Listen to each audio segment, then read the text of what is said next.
성경 말씀은 율법은 아무것도 온전케 할 수 없다고 말씀합니다. 우리에게 더 좋은 소망을 주셨습니다. 이 소망을 가지고 오늘도 주님 앞에 나아갑니다. 우리의 믿음과 우리의 신앙을 받아 주시옵시고 남은 세월 동안 주가 주시는 소망 가운데, 주님과 함께하는 소망 가운데 걸어가는 믿음의 삶이 되게 하여 주시옵소서. 오늘도 주께서 친히 말씀 증거하여 주실 줄로 믿습니다. 연약한 인간의 모습은 십자가 뒤에 감춰 주시옵시고 오직 성령께서 사역하시는 귀한 시간 되게 하여 주시옵소서. 거룩하신 예수 그리스도 이름으로 기도드립니다. 아멘. 제목의 말씀은 이보다 더 큰 소망이 없다 입니다. 자, 11절에서 12절 말씀에 레위계통 제사장의 불완전성과 율법의 변개에 대해서 말씀하고 있습니다. 레위계통의 제사장들은 불완전하다는 것입니다. 그래서 새로운 대제사장의 등장과 그 결과로 율법 전체의 변개가 이루어진다는 사실을 말씀하고 있습니다. 이것이 바로 우리에게 가장 큰 소망이라는 것입니다. 멜기세덱의 반차를 따른 새로운 대제사장 예수 그리스도의 등장으로 율법의 변개가 이루어지게 됩니다.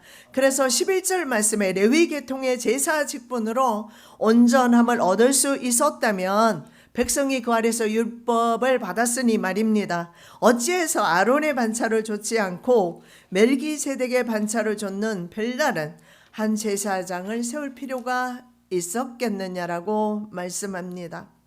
자, 그렇다면 바로 율법은 완전함이 없었다, 즉 온전하지 못했다라는 의미가 되겠습니다. 자, 온전함이라는 것은 주로 봉헌이나 성직을 수행할 때 제2용법과 관련되어서 사용되는 단어입니다. 그것을 온전함이라고 합니다. 율법에는 온전함이 없었다라고 말씀합니다. 레위계통 제사장직은 죽음으로 끝나는 일시적이고 한시적이며 그리고 인간 제사장이기 때문에 불완전한 것이었다는 사실을 볼 수가 있습니다. 그렇다면 율법을 왜 구약시대는 이스라엘 백성에게 주었을까요? 율법의 역할은 검사의 역할입니다. 내 죄를 생각나게 해 주시는 역할입니다. 그리고 우리를 그리스도께로 인도하는 시종, 안내자의 역할을 하고 있습니다. 인간 제사장 레위계통 제사 직분으로는 온전함이 없습니다. 그래서 멜기세덱 반열에 또 다른 제사장이 필요한데 그분은 바로 예수 그리스도이시다라는 것입니다. 별다른 한 제사장이 필요했다. 자, 이 별다른 원어에 보면 두 가지 의미가 있어요. 헤테로는 두 개 중에서 한 개를 가리킵니다. 다른 단어는 알로스입니다. 알로스는 여러 많은 것 중에서 다른 한 개를 가리켜요. 그렇다면 오늘 본문에 나오는 별다른, 이것은 바로 헤테론입니다. 두 가지 종류 중에서 한 개를 가리키는데 두 가지 종류란 바로 아론 계통의 인간 제사장과 하나님께로부터 온 신적 능력을 가진 제사장 예수 그리스도를 가리킵니다.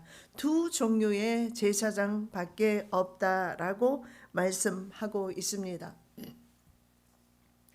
저와 여러분에게는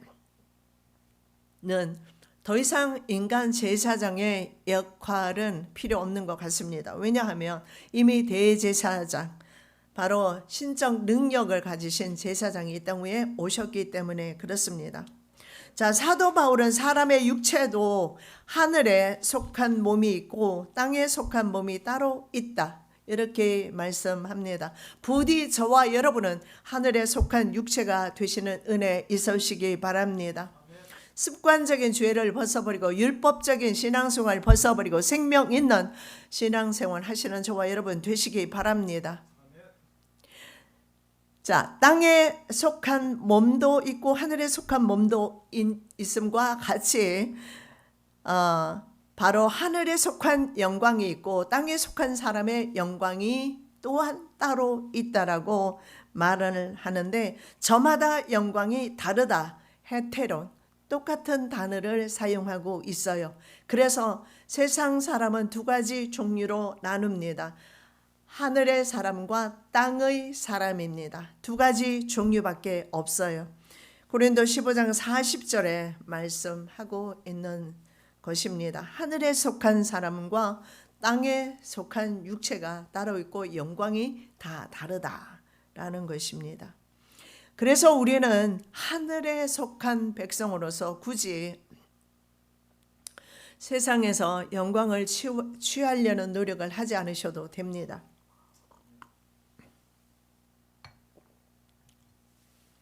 자, 인간 제사장을 통해서는 속죄가 이루어질 수 없습니다. 인간 제사장은 인간의 죄를 용서할 수가 없습니다. 왜냐하면 본인의 죄도 해결할 수 없기 때문에 그렇습니다. 더더욱 칭의라든가 성화라든가 이런 것을 우리에게 줄 수가 없습니다. 이것이 바로 인간 제사장의 한계이며 율법의 한계입니다. 성소도 하늘 성소가 더 온전한 곳이라고 말씀합니다. 사도 바울은 9장 11절에서 예수께서 대제사장으로 오셔서 손으로 만들지 않는 장막이라고 했습니다. 이 피조물에 속하지 않은 더 크고 더 완전한 장막을 통과하셨다 말씀하시면서 하늘 성막이 훨씬 더 낫다라고 말씀하고 있습니다. 우리의 심령에, 우리의 가정에, 우리의 교회가 바로 이런 하나님이 계시는, 하나님을 모시고 사는, 예수 그리스도로 모시고 사는 하늘 장막, 하늘 성소가 되시기를 바랍니다. 12절입니다. 제사 직분이 변역한 적 율법도 반드시 변역하리니. 율법과 제사 직분은 서로 밀접한 관계에 있습니다. 그런데 제사 직분이 바뀐다면 율법도 바뀌게 될 것을 말씀합니다. 자, 변역한 적은 바로 폐지하다, 이런 의미가 있어요. 폐지하다. 그래서 예수 그리스도께서 오시면서 율법은 폐지되었음을 말씀해주고 있는 것입니다. 하나님께서 레위 계통의 제사장직을 폐지하시고 다른 종류의 제사장 직분을 선택하셨습니다. 그분이 바로 예수 그리스도이십니다. 그분은 바로 하나님의 아들이십니다. 모든 제사를 온전케 해주시는 분이십니다. 오늘 저와 여러분의 드리는 예배도 온전케 해주시는 그 예수님이십니다. 자, 레위 계통의 제사장직은 그래서 폐지되었다라는 것입니다. 실제로 예수께서 십자가에 못 박히시고 예루살렘 성전 휘장이 위에서 아래로 찢어지게 됩니다. 그러면서 바로 레위 계통의 이런 제사가 폐지되었음을 보여주고 있습니다. 왜냐하면 예수께서 땅의 성소보다 더 나은 성소, 예수님이 바로 성소이시기 때문입니다.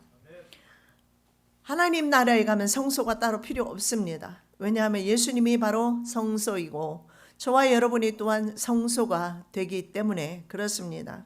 성소의 특징은 거룩함입니다. 주님의 백성답게 거룩함을 유지하시는 저와 여러분 되시기 바랍니다. 거룩함은 세상과 구별되는 삶을 사는 것을 말합니다. 형식적이고 종교적인 모습 버리고 정말 주님이 기뻐하시는, 하나님의 선하시고 기뻐하시는 그런 삶의 방식을 취하시는 저와 여러분 되시기 바랍니다. 하늘 성소는 땅의 성소와 다르기 때문에 그렇습니다. 반드시 달라야 합니다. 자, 예루살렘 성전도 주후 70년에 로마에 의해서 완전히 파괴됩니다. 그래서 성소가 없어지게 되면서 그 없어진 성소는 지금까지 이루고 있습니다. 자, 레위 계통 아비아달 제사장은요, 솔로몬 시대 이미 지방 성소로 쫓겨가게 됩니다. 아도니아 반역에 가담하면서 쫓겨나게 되지요. 그리고 이후에 사라졌던 것 같습니다. 그리고 마지막으로 남아있던 레위 계통의 제사장으로는 사독 계열이 있습니다. 그 사독 계열 제사장도 지금은 사라지고 없습니다. 그래서 더 이상 인간 제사장은 필요가 없어졌다는 사실을 보여주고 있습니다. 그러나 대신에 저와 여러분이 그 제사의 직분을 직임을 오늘 감당하고 있어요. 우리가 바로 베드로전서 2장 9절에 의하면 왕 같은 대제사장이다. 과거에는 절대 지성소에 들어갈 수 없었던 죄인들인 저와 여러분이 지금은 지성소로 하나님의 보좌 앞으로 우리의 예배를 통해서 지금 올라가고 있는 것입니다. 자, 두 번째입니다. 13절에서 17절은 멜기세덱의 반차를 따른 한 제사장의 등장에 대해서 말씀하고 있습니다. 이것은 한 사람도 제단 일을 받들지 않았던 다른 지파에 속한 자를 가리켜 말한 것이다. 13절에 그렇게 말씀하고 있습니다. 한 사람도 이 지파에서는 제단 일을 맡아본 적이 없다라는 것입니다. 주님께서 맹세하시기를 너는 멜기세덱을 따른 영원한 제사장이다 하셨으니 그 뜻을 바꾸지 않으실 것입니다.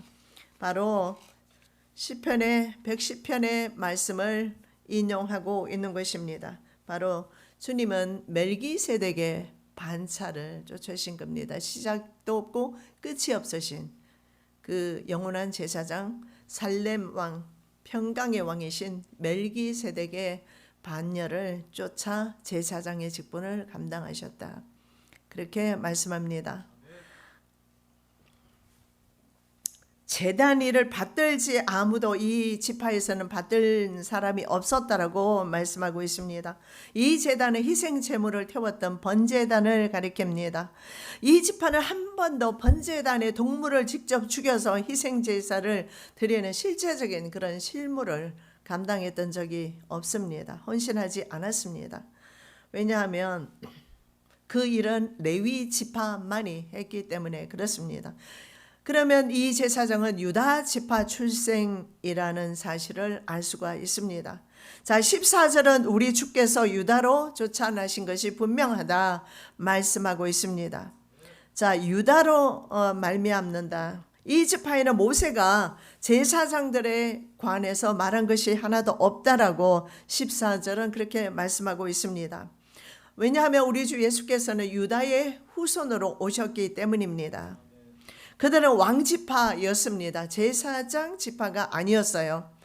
창세기 49장 10절입니다. 임금의 주의봉이 유다를 떠나지 않고 통치자의 주의봉이 자손 만대까지 이를 것이다. 유다 지파에서 다윗이 나왔습니다. 다윗의 후손으로 예수께서 오셨기 때문에 왕지파입니다. 바로 그 사실에서 증명하는 것은 왕이신 예수 그리스도께서, 창조주이신 예수 그리스도께서 인류를 구원하시려 세상에 오셔서 자신의 몸을 대속 제물로 드렸습니다. 예, 그렇습니다. 인간 제사장은 다른 동물을 드려야 했습니다. 그러나 예수님은 자신의 몸을 동물 대신에 드렸습니다. 그래서 하나님의 요구를 충족시켜 주셨습니다. 더 나은 제사를 자신의 몸으로 드려서 말입니다. 이사야 11장 1절입니다. 이새 줄기에서 한 싹이 나며 그 뿌리에서 한 가지가 자라서 열매를 맺는다. 자, 유다 지파라는 대지가 있습니다. 그런데 그 이새라는 나무가 자라나죠. 그리고 이새라는 나무에서 한 순이 나오게 됩니다. 한 싹이 나오게 됩니다. 그 싹이 바로 첫째는 다윗을 가리킵니다. 그리고 더 나가서 다윗의 후손으로 오신 메시아이신 예수 그리스도를 가리키고 있습니다. 유다로 쫓아나가신 것이 분명하다 이렇게 말씀하고 있는데, 이 나신 것 원어를 보면 사람이 태어나는 것을 원어는 겟나우라는 단어를 사용합니다. 그런데 아나테텔켄이라는 단어를 사용하면서 다른 단어를 사용하는데, 이 단어는요 태양이나 별 등이 떠오르는 것을 묘사할 때 사용하는 단어라는 것입니다. 그러면 예수님께서 유다로 쫓아나신 것은 어떤 의미가 될까요? 바로 의로운 태양이 떠올랐다라는 것입니다. 어둠 가운데 있는 이 세상, 어둠 가운데 있는 심령 가운데 바로 빛이 임했다라는 사실을, 빛이 바로 광명이 떠오르듯이, 아침이 되면 광명이 떠오르듯이 의로운 태양이 떠올라서 흑암 가운데 있는 온 인류에게 빛을 비추셨다는 그런 의미가 될 것입니다. 그래서 예수님의 나심은 그러한 의미가 있어요. 예수님은 바로 세상 인류의 모든 죄를 담당하시기 위해서 태양처럼 바로 솟아오르신 분입니다.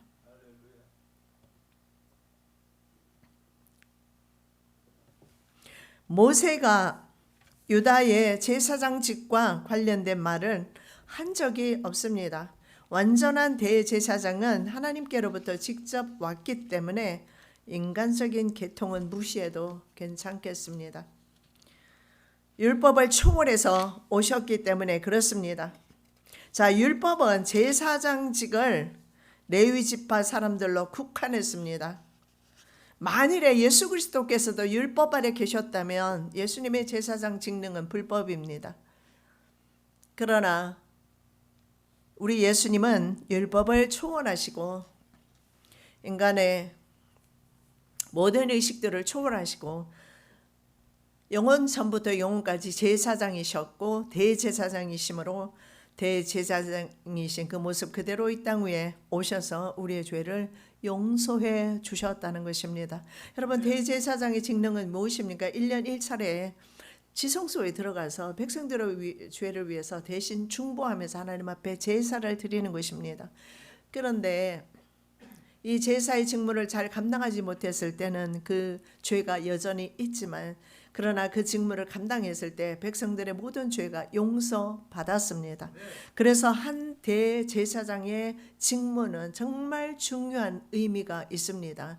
그러나 인간 제사장은 자신의 죄도 어찌할 수 없이 때가 되면 죽을 수밖에 없고 또 다른 제사장이 세워졌던 것입니다. 그러나 더 이상은 제사장을 세울 필요는 없어지게 된 것입니다. 왜냐하면 하늘에서 진짜 제사장이 내려오셨기 때문에, 그리고 그 제사장은 우리의 모든 죄를 친히 담당해 주셨기 때문에 우리가 더 이상 죄와 질병과 사망으로부터 고민할 필요는 없어지게 된 것입니다. 15절은 멜기세덱과 같은 별다른 한 제사장이 일어난 것을 보니 더욱 분명하다 말씀합니다. 예, 그 모양이 바로 멜기세덱, 영원한 제사장입니다. 그래서 율법에 속한 옛것을 폐하고 새로운 제도를 확립해 주셨습니다. 일어났다 하는 말을 씁니다. 이것도 역시 원어적 의미를 살펴보면은요, 위쪽으로 일으켜 세우는 것을 말하는데 70인역에는 쿰이라고 나와요. 쿰. 달리다 쿰, 우리 노래 많이 부르잖아요. 예, 70인역은 쿰으로 번역하고 있습니다. 한 제사장을 하나님께서 이렇게 일으켜 세워 주셨습니다. 이것은 죽은 사람이 살아나는 것을 말하고 예수 그리스도께서 부활을 통해서 십자가를 지시고 사흘 만에 부활하심을 통해서 사실은 성취된 것입니다. 예수님의 부활이 없다면 기독교는 죽은 믿음이 될 것입니다. 죽은 신앙이 될 것입니다. 그러나 주님은 살아나셨어요. 또 사람이 안전자리에서 일어날 때도 이 쿰이라는 단어를 사용합니다. 직분자를 세울 때도 쿰이라는 단어를 사용합니다. 자, 바로 예수 그리스도께서 이렇게 일어나셨습니다. 이유는 바로 흑암에 갇혀있는, 어둠 속에 갇혀있는 전 인류를 구원하시기 위해서입니다. 자, 16절은 그는 육체에 상관된 계명의 법을 쫓지 않았다, 이렇게 말씀하고 있습니다. 오직 무궁한 생명의 능력을 쫓아둔 것이라고 말씀합니다. 자, 율법의 규례에 따르면 혈통적 자격으로 제사장이 되었던 레위 제사장들보다 그리스도가 더 우월하다는 것입니다. 육체에 상관된, 육체는 사륵스입니다. 살로 이루어져 있는 것을 말합니다. 우리 육체를 가리키는 거죠. 자, 레위계통 제사장직의 혈통적 특성을 나타내기 위해서 표현하고 있습니다. 그는 죽을 수밖에 없는, 그래서 계속 제사장을 세워야 하는 그런 육체를 가지고 있었다. 자, 유대교 제사는요, 바로 혈통과 신체적인 요건들의 기반을 두고 있음을 알 수가 있습니다. 그래서 제사장은 육체에 흠이 있으면 안 됩니다. 아론 가게에 속했던 것만으로 그들에게 특권이 주어졌습니다. 두 가지입니다. 아론의 가게에 속해 있어야 하고 신체적인 결함이 없으면 됩니다. 홈리와 비느하스 같은 사람은 영적인 상당히 문제가 되는 사람이었지만 그들은 제사장이었습니다. 그렇게 인간은 불완전하다는 사실을 볼 수가 있습니다. 가계에 기초한 제사장직이 바로 낡은 시스템임을 가르쳐 주고 있습니다. 그런데 바로 예수님은 무궁한 생명의 능력을 쫓아서 제사장이 된 것이라고 말씀하고 있습니다.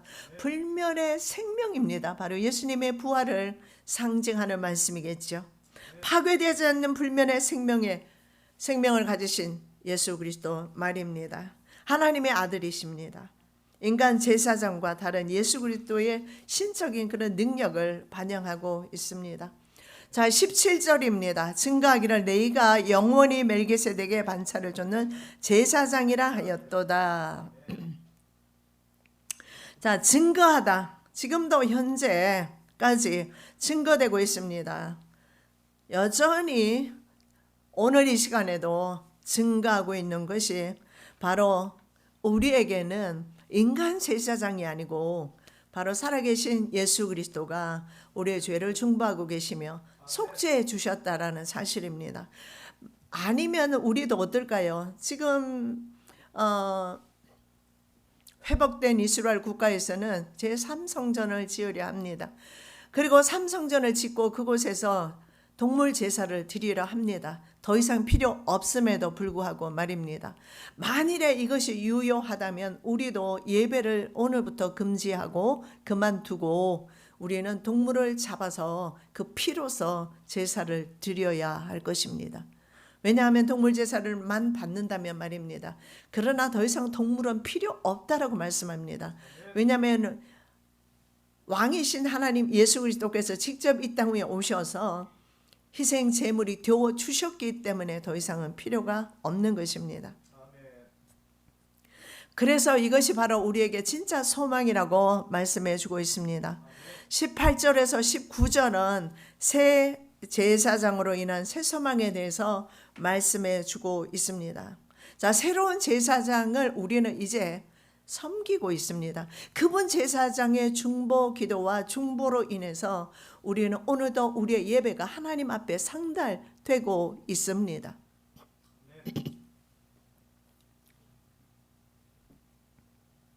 새 제사장은 우리의 영으로 드리는 예배를 드릴 수 있는, 영으로 예배 드릴 수 있는 길을 열어 주셨기 때문입니다. 그래서 신령과 진정으로 예배하라. 예수님이 수가성 여인에게 말씀하셨던 것처럼 이제 우리는 신령과 진정으로 예배를 드려야 합니다. 진리로 예배를 드려야 할 것입니다. 이것이 바로 우리에게 주시는 요구되는 믿음입니다. 새로운 제사장이 우리에게 새로운 소망이다.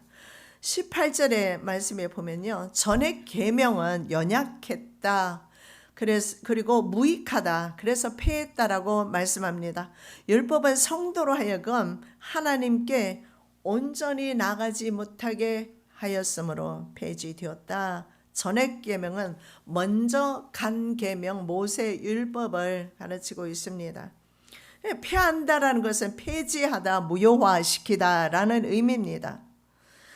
자, 제사장직의 세습과 이에 관련된 세부 규칙, 조항들이 무효화되었습니다. 불완전한 그림자에 불과했던 의식법이 바로 소용없이 되었습니다. 그렇다면 성경에는 1.1획이라도 반드시 없어지지 않고 다 이룰 것이라고 마태복음 5장 18절에 말합니다. 배치되지 않습니다. 여전히 우리에게 주시는 도덕법은 유효합니다. 율법은 그대로 우리에게 유효합니다. 율법은 우리에게 죄 있다라고 계속해서 정죄하고 있습니다. 그리고 내가 어떤 죄가 있는지 율법을 통해서 내 죄를 발견할 수 있는 것이 우리에게 주는 율법의 은혜입니다. 생각해 보십시오. 살인을 저지른 사람이 있는데 변호사만 있다고 하면 생각해 보십시오. 자기 자녀를 무참하게 유기해서 죽였는데 변호사만 있다고 생각해 보십시오. 변호사는 변호 잘해서 돈 받는 사람들입니다. 그랬다면 그 사람은 무죄로 풀려날 것입니다. 인간은 한 명도, 인간으로 태어난 사람은 말입니다, 한 명도 무죄한 자가 없습니다. 율법이 그것을 증거하고 있습니다. 다 유죄 판결을 합니다. 그래서 예수님이 필요했고 예수님이 이 땅 위에 오셨고 십자가에 달리셔서 대제사장의 사명을 감당하신 것입니다. 전액 계명은 연약했습니다. 무력한 것을 말합니다. 물론 신체적인 허약함을 말하기도 합니다. 육체의 약함, 여성의 약함이라든가 인간 본성의 약함, 인간 생명의 약함, 때가 되면 다 죽지 않습니까? 그리고 경제적인 무능함, 신념에 결여되는 것, 그리고 도덕적인 취약성, 이런 것이 다 이 연약함에 들어가는 것입니다. 그렇다면 바로 모세율법도 우리의 연약함이나 동일하다, 똑같다. 대제사장이 많이 있었습니다. 엄청나게 많은 이스라엘 역사 가운데 있었습니다. 그들을 거룩하게 구별했습니다. 거룩한 옷을 입었습니다. 거룩한 성소에 들어갔고 가장 거룩한 지성소까지 들어갔어요. 그러나 그들 또한 우리들과 동일했다라는 것입니다. 똑같이 연약했다라는 것입니다. 자, 19절은 율법은 아무것도 온전케 못한지라 말씀합니다. 이에 더 좋은 소망이 생기니 이것으로 우리가 하나님께 가까이 가느니라. 율법의 한계성으로 인하여 영도 팽개될 수밖에 없는 율법에 대해서, 그 당위성에 대해서 말씀하고 있습니다. 온전케 못합니다. 불완전한 상태에 있는 것은 결함이 있는 것입니다. 그래서 대체되어야 된다는 사실을 말씀하고 있습니다. 자, 율법은 한 사람도 온전케 한 적이 없고 지금도 못하고 앞으로도 못합니다. 온전한 속죄나 온전한 생활을 이루지 못합니다. 그런데 죄를 자각하고 깨닫게 해서 죄인으로 규정한다라고 말씀드렸죠. 그래서 율법의 역할도 필요하고 율법의 역할이 폐지됨으로 그 의식법조차 도덕법조차 없어진 것이 아니라는 사실을 보여주는 것입니다.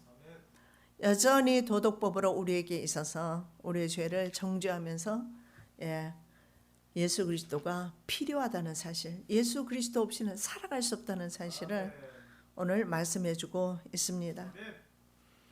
염소나 송아지 등 불완전한 제물의 짐승의 피로는 구원이 없습니다.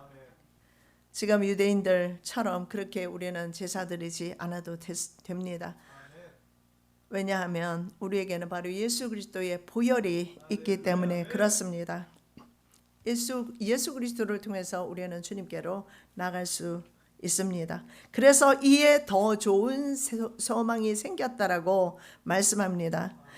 이 생기다, 이것도 역시 원어적 의미를 보면 어떤 깊은 의미가 있느냐면 이혼한 아내 대신에 새로운 아내를 소개할 때 사용하는 단어라고 합니다. 그래서 끌어들임, 데려옴, 이것이 바로 생기니 이런 의미와 동일한 의미가 됩니다. 자, 옛것과 새것, 율법과 그리스도를 대조할 때 비교할 수 없을 만큼 소망적이라는 것을 보여줍니다. 과거의 아내 대신에 새로운 아내를 데려올 때 사용한 말입니다. 바로 그리스도께서는 과거의 구약의 율법이라든가 제사장과는 비교할 수 없다라는 것을 보여주는데, 예수 그리스도만이 우리의 그리고 인류의 소망이라는 사실을 보여주고 있습니다. 자, 율법은 이제 복음으로 대체되었습니다. 복음입니다. 복음 안에서 우리는 참 많은 자유를 누리는데, 그런데 혹시나 여러분 이 복음의 자유를 방종으로 사용하지 마십시오. 늘 제가 말씀드리지만 우리 그리스도인은 하나님에 대한 책임이 있고, 그리고 빛과 소금의 직분을 감당할 책임이 있고, 그리고 이웃에 대한 책임이 있으며 아내와 남편에 대한 책임이 있으며 교회에 대한 책임도 있습니다. 서로 간에 우리는 책임이 있는 존재입니다. 그런데 우리는 이제 그리스도로 말미암아 복음으로 자유함을 얻었다 해서 방종과 구분하면 안 됩니다. 어쩌면 우리 그리스도는 더 많은 책임과 의무를 지게 되어 있습니다. 이제는 더 이상의 이기적인 신앙 버리고 하나님의 기뻐하시는 이타적인 믿음으로 살아야 하는 책임 말입니다. 자기만을 생각하는 그런 생각 버리고 자기 좋은 신앙생활, 자기 식의 신앙생활, 자기 안에 갇혀있는 신앙생활 버리고 말입니다. 정말 하나님이 기뻐하시는 믿음생활, 신앙생활 하시는 저와 여러분 되시기 바랍니다. 자, 과거에는 동물이라는 매개체를 통해서 제사를 드렸지만 우리는 동물도 드리지 않아요. 그런데 우리는 때로는 빈손으로 주님 앞에 예배할 때도 많지요. 그래도 우리는 하나님 앞으로 나갈 수가 있습니다. 왜냐하면 하나님과 우리 사이는 중재자이신 예수 그리스도의 보혈, 예수님이 계시기 때문에 그렇습니다. 천국은 오직 신령한 제사장이신 그리스도만을 통해서 들어갈 수 있다는 사실을 말씀해 주고 있습니다. 자, 율법은 사람을 죄인으로 규정해서 결국은 율법은요, 아무도 하나님 앞으로 못 나가게 한다라는 사실을 보여줍니다. 그러면 과거에 율법을 믿었던 사람들은 못 나갔을까요? 예, 구약 시대 때도 예수님은 구약 성경에도 예수님을 가리키고 있어요. 왜냐하면 구약의 동물 제사, 그 동물은 바로 예수 그리스도였습니다. 요한복음 1장 29절에 요한이 뭐라고 말씀합니까? 세상 죄를 지고 가는 어린 양을 보라. 예수님을 바라볼 때 어린 양, 희생 제물로 과거의 구약 시대 때 그들이 드렸던 그 희생 제물 예수 그리스도, 제물로 예수 그리스도를 보신 거예요. 구약 성경은 예수 그리스도를 바라보면서 기록된 것이고 신약은 오신 예수님을 기록한 것입니다. 그래서 구약 시대 때도 역시 예수 그리스도의 보혈로 그들은 구원받았습니다. 자, 율법은 사람을 죄인으로 규정했습니다. 그래서 하나님 앞에 나가지 못하게 합니다. 그런데 하나님께서는 이 사실을 분명히 아심으로 예수 그리스도 아들을 이 땅 위에 보내셔서 예수 그리스도를 통과하게 하십니다. 그리고 그분을 통해서 하나님 나라로 나갈 수 있게 합니다. 자, 더 나가서 말입니다. 우리 자신이 거룩하신 하나님 앞에서 직접 제사를 드릴 수 있는 제사장 삼으셨다는 사실을 기억하시면서 여러분이 어느 곳에서 예배를 드리든 어느 곳에서 기도를 하시든 여러분은 직접 지금은 하나님 앞으로 직접 나아가실 수가 있는 것입니다. 하나님 보좌 앞까지 직접 나아가실 수가 있는 것입니다. 그러한 은혜의 예배 시간 되시고 여러분의 삶의 그러한 예배 되시기를 예수님의 이름으로 축복합니다. 살아서 역사하시는 주님 감사합니다. 세상에는 정말 소망이 없었습니다. 세상은 흑암이었습니다. 그래서 빛을 주셨는데 인간들은 다시 범죄함으로 온 지구에는 흑암만 있게 되었습니다. 어둠만 있게 되었습니다. 어둠 가운데 살아가던 우리들을 빛과 소망으로 인도하여 주심을 감사드리며 천국의 소망 주심을 감사드리나이다. 하나님 제사장을 이 땅 위에 주셔서 우리들에게 새 소망 주심을 감사드리오며 세상 살아갈 때 이 소망 붙들고 승리하면서 살아가는 믿음의 종들 되게 하여 주시옵소서. 거룩하신 예수 그리스도 이름으로 기도드립니다. 아멘.